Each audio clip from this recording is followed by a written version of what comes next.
నమస్తే. జగన్ చుట్టూ కోటరీ ఉంటుంది. అది ఆయనను కలవనీయకుండా చేస్తోంది అన్నదే వైసీపీలో నాయకులు, కార్యకర్తల ఆవేదన. 5 ఏళ్ల పాటు అధికారంలో ఉన్న కోటరీయే అధికారం పోయిన ఏడాదిలోనూ వెంట ఉంది. దాంతో ఈ కోటతోనే చిక్కులు అని వైసీపీలో విమర్శలు ఉన్నాయి అని ప్రచారం సాగుతోంది. అయితే ఈ కోటరీ అన్నది జగన్కి, పార్టీకి మధ్యన ఉంది అని సాగుతున్న ప్రచారం అధినాయకత్వం దాకా చేరింది అని అంటున్నారు. దాంతో పార్టీ పరంగా సీరియస్ స్టెప్స్ను తీసుకోవడానికి జగన్ రెడీ అవుతున్నారు అన్నది పుకారుగా షికారు చేస్తున్న వార్త.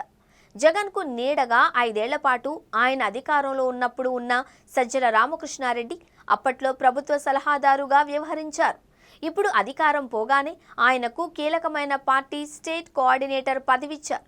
అయితే అనుకున్న తీరున పార్టీ వ్యవహారాలు సాగకపోవడంతో భారీ ప్రక్షాళన దిశగా అధినాయకత్వం అడుగులు వేస్తోంది అని అంటున్నారు. ఈ నేపథ్యంలో జగన్ రాష్ట్ర కార్యవర్గానికి కొత్తగా ఏర్పాటు చేయబోతున్నారు అని అంటున్నారు. ఇప్పటిదాకా స్టేట్ కోఆర్డినేటర్గా వ్యవహరించిన సజ్జల ప్లేస్లో పులివెందులలో కీలక నేతగా ఉన్న సతీష్ రెడ్డిని నియమిస్తారు అని అంటున్నారు. సతీష్ రెడ్డి గత ఏడాది వైసీపీలో చేరారు. ఆయన 25 ఏళ్లుగా వైఎస్ఆర్ ఫ్యామిలీకి రాజకీయ ప్రత్యర్థిగా ఉన్నారు. ఇప్పుడు మాత్రం జగన్ మీద ఈగ వాలనీయకుండా చూసుకుంటున్నారు. దాంతో ఆయనకు తొందరలో అత్యంత కీలకమైన ఈ పదవి దక్కబోతోంది అని ప్రచారం సాగుతోంది.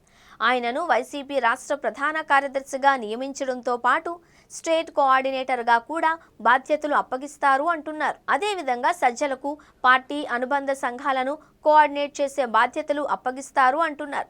ఆ విధంగా పార్టీ కేంద్ర కార్యాలయంలో ఆయన ప్రాధాన్యతను గణనీయంగా తగ్గిస్తూ అదే సమయంలో సతీష్ రెడ్డిని పార్టీ కోసం సమర్థవంతంగా ఉపయోగించుకోవాలి అని చూస్తున్నారు అట. అదేవిధంగా జిల్లా కమిటీలలో కూడా కీలక మార్పులు చేస్తారు అంటున్నారు. పని చేయని వారిని జిల్లా బాధ్యతల నుంచి తప్పించి పనిమంతులకే పదవులు ఇస్తారు అంటున్నారు. చాలా చోట్ల వైసీపీ జిల్లా అధ్యక్షులు సైలెంట్గా ఉన్నారు.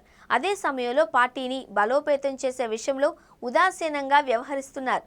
దాంతో అలాంటి చోట వాయిస్ బలంగా వినిపించే వారిని తీసుకొని రావాలి అని చూస్తారు అంటున్నారు. మొత్తం మీద చూసుకుంటే వచ్చే వారంలో వైసీపీలో భారీ ప్రక్షాళన దిశగా కార్యాచరణ ఉంటుందంటున్నారు. దాంతో వైసీపీలో సీరియస్ మార్పులకు జగన్ సిద్ధమవుతున్నారు అంటున్నారు. అదే సమయంలో ఆయన పార్టీ క్యాడర్తో, లీడర్తో నేరుగా కనెక్షన్ పెట్టుకోవాలి అని చూస్తున్నారట. రానున్న రోజులలో జిల్లా పర్యటనలకు వెళ్లబోతున్న క్రమంలో గ్రౌండ్ లెవెల్ రియాలిటీస్ తనకు తెలియాలన్న ఉద్దేశంతోనే జగన్ పార్టీలో మార్పులకు శ్రీకారం చుడుతున్నారు అని అంటున్నారు. చూడాలి మరి ఏం జరుగుతుందో, ఈ వార్తల్లో నిజమెంతుందో.